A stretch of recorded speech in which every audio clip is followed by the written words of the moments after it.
Trump updates, Robert. Which one do we start with? Can we start with New York nipple judge and Tishy McTish LaJames out of New York?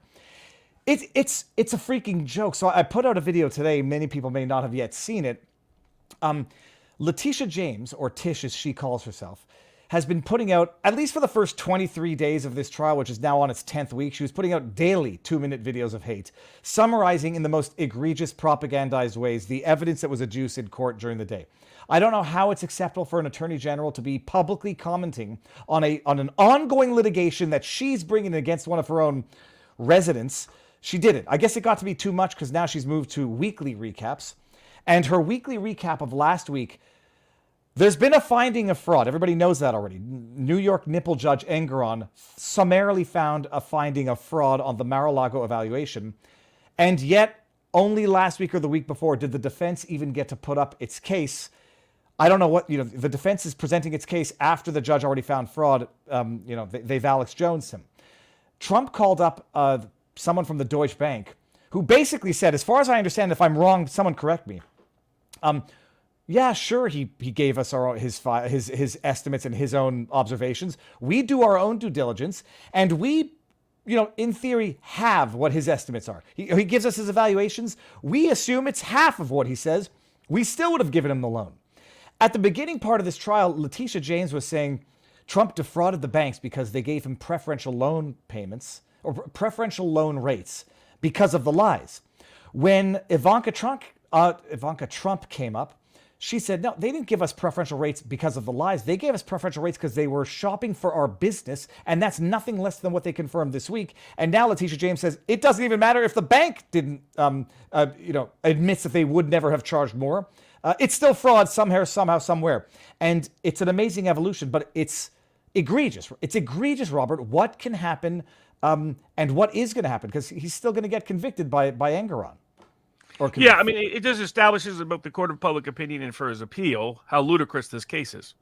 That, the thin reed they had for claiming fraud was because merely making a false statement in any document to a court or anybody else is not by itself an illegal act.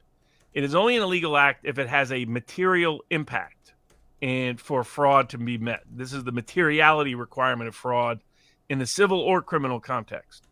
And they're only, so the question was, even if you thought his statements were incorrect in his financial statement, how did it lead to him acquiring a benefit, a material impact that he would not have otherwise received? Her only grounds was that the terms of the loan were more generous than they would have been had he disclosed a much lower self-worth, financial self-worth. And the bank proved that was completely false. And they had contemporaneous correspondence, internal correspondence that proved that as well. They were like, this was one of the greatest coups ever to get Trump. He was one of the greatest lending arrangements we ever had. A whale. He made us ridiculous profits, absurd levels of profits, was being able to land this. He paid everything back. He always was going to be able to pay everything back. And he brought us all kinds of other business. So if they made clear that his financial statements had absolutely no impact on their loan and if he had given a much lower estimate, the estimate the government thinks he should have given, they would have still made the exact same loan on the exact same terms. That means there's no fraud here. There's absolutely no fraud here. It's now beyond dispute that there's no fraud here. And so what you have is a judge who has to rubber stamp a ludicrous ruling that is a joke in the court of public opinion. And the only question will be whether the higher courts in New York or the U.S. Supreme Court vacate this embarrassment of a ruling and an embarrassment of a case. I want to highlight one other thing that Tishy McTish is talking about. She says he overvalued his assets for insurance. And as if to say that by overvaluing his assets, he didn't get a better insurance rate. He paid more for insurance, presumably. Yeah, exactly. And never made a claim. So the fraud would come in theory when he says, okay, my Mar-a-Lago is worth $10 trillion. Insure it at $10 trillion. Okay, well, your premium is going to be whatever it is. Oh, there's been a claim, it's been destroyed. Pay me $10 trillion. The bank comes in and says, or the insurance company comes in and says, no, it's not worth $10 trillion. That's a misrepresentation. We're denying you coverage. Okay, or if they had paid him out, then it would be fraud. But how can Engeron now, like hypothetically, he's already adjudicated fraud on Mar-a-Lago. Can he not come back now and say, well, now that I've seen more evidence after the actual trial, I'm going to undo my summary judgment of fraud? Is that even in the realm of possibility? Well, legally, of course he can, but his bias is such that it's highly improbable.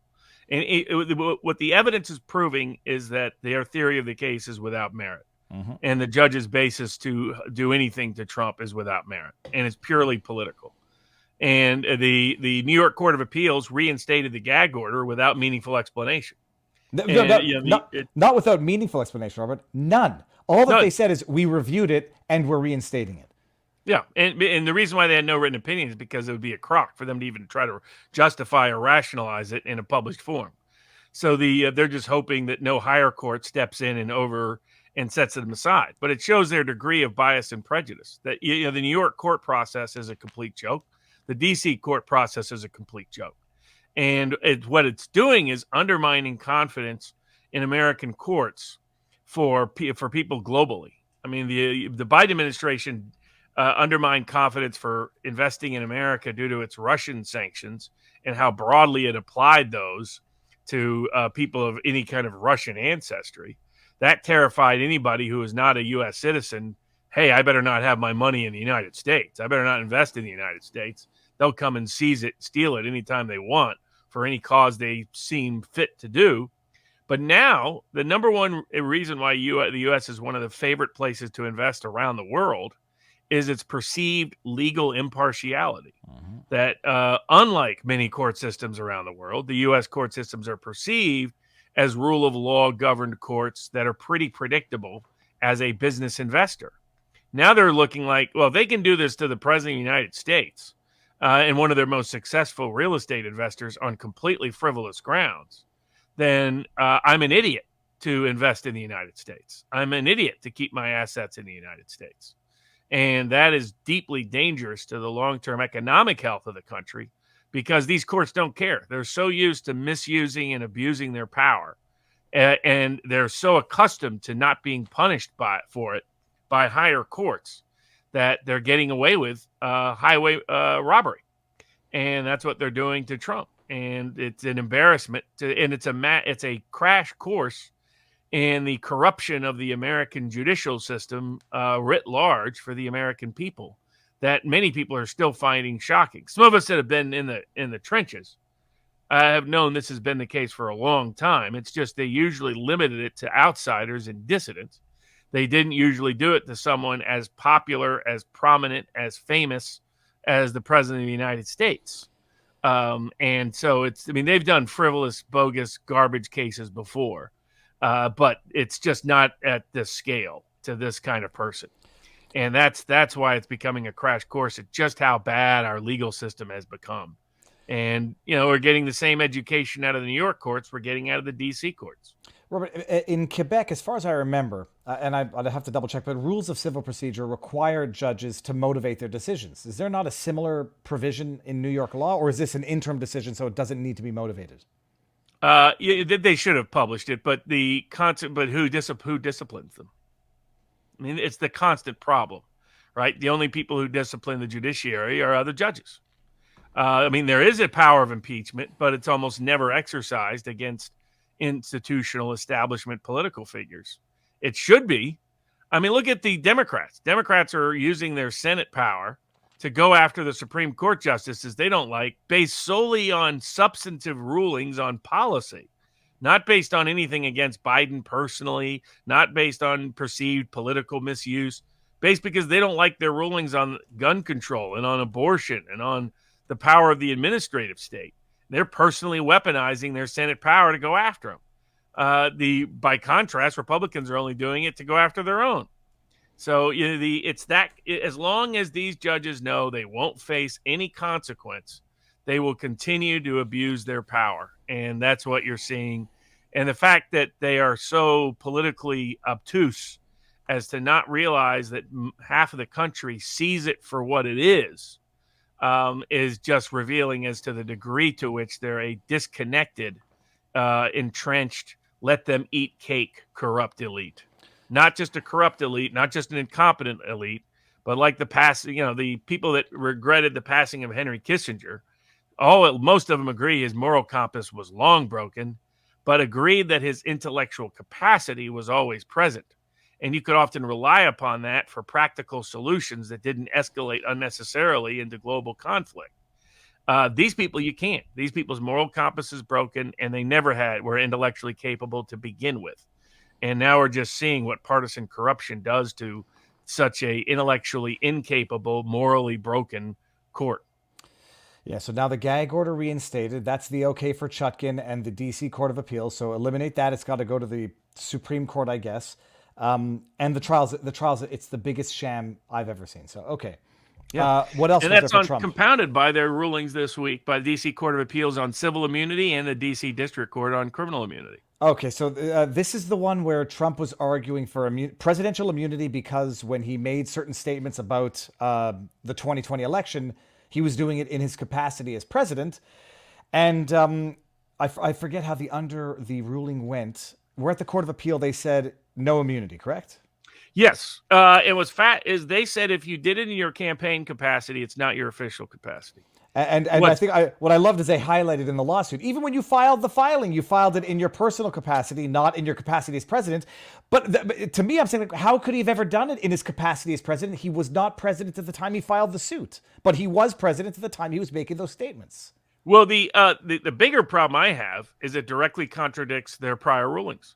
The same D.C. court said a member of Congress is completely immune for his defamatory statements that he made in a purely campaign capacity about his private divorce. Oh, this is the RF. Was this Bobby Kennedy or was this? No, the other one that came out of Massachusetts. Ted Kennedy at a campaign fundraising event defamed Operation Rescue, and the federal court said he's immune. So how is it those statements in a campaign capacity? When I sued Senator Warren and Congressman Hallen, now Interior Secretary Hallen, the court said the same thing. They said, oh, no, everything's in your official capacity. Oh, but it's Trump. Oh, sorry, we never meant any of that. Suddenly there's a campaign capacity exception. Did we forget that every time we let everybody of our political friends off? It shows what partisan hacks they all are. I mean, and they don't even seem to be aware of this. They think they can just BS. They're so used to, we'll spin whatever story we want.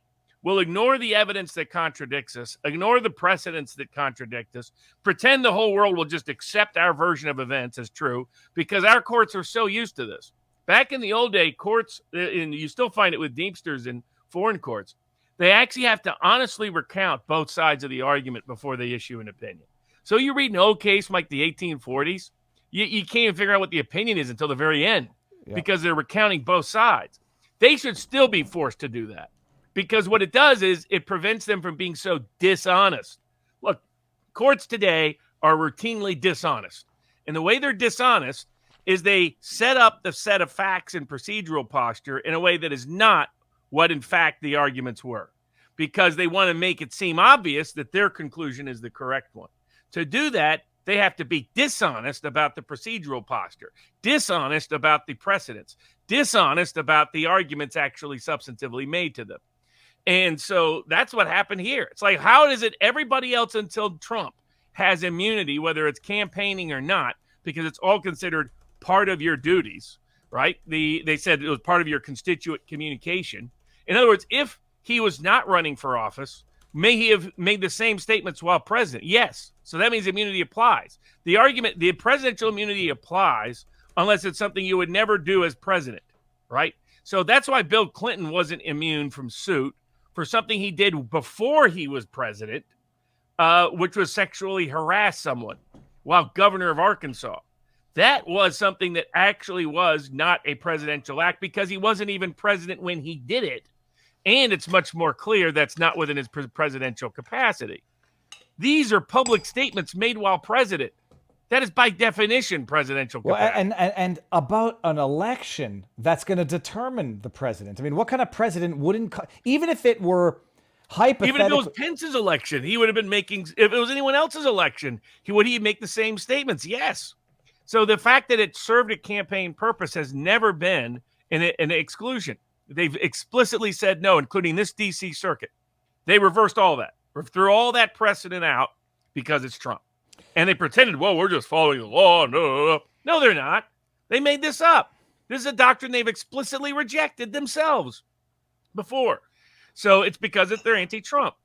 They went out of their way to say, look, we're not saying that maybe say he can't win on summary judgment. We're not saying he can't that he doesn't have a First Amendment defense. We're not saying this doesn't apply to the criminal charges because they knew. Why did they go out of their way to say all that?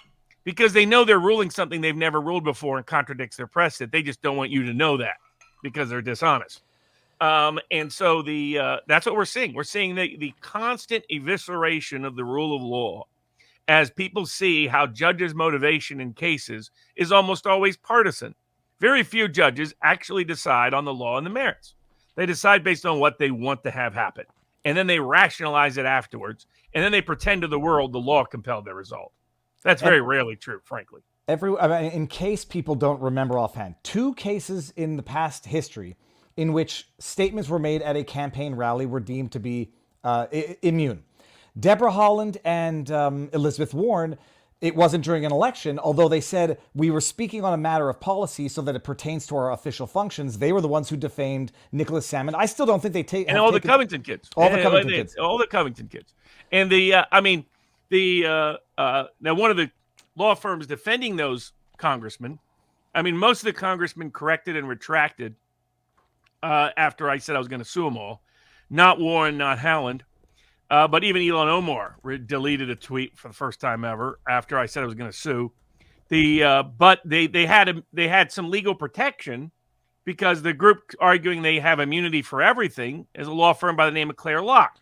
Went on Tucker Carlson and attacked me, saying, "How dare I say we could bring these suits?" They also confused a class action from class libel. They apparently either they're too dumb or they were doing it. Now, of course.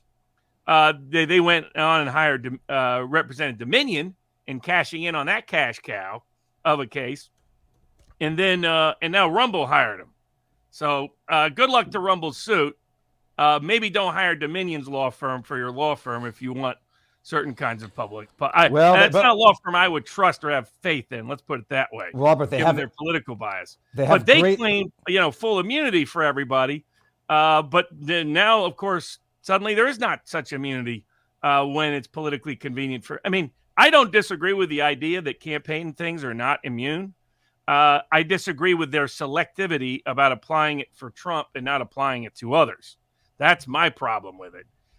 Is that it's high, and this is a context in which, as president, he would be obligated to talk about this anyway. Mm-hmm. So the idea that it's not related to his duties, that would be nuts, right?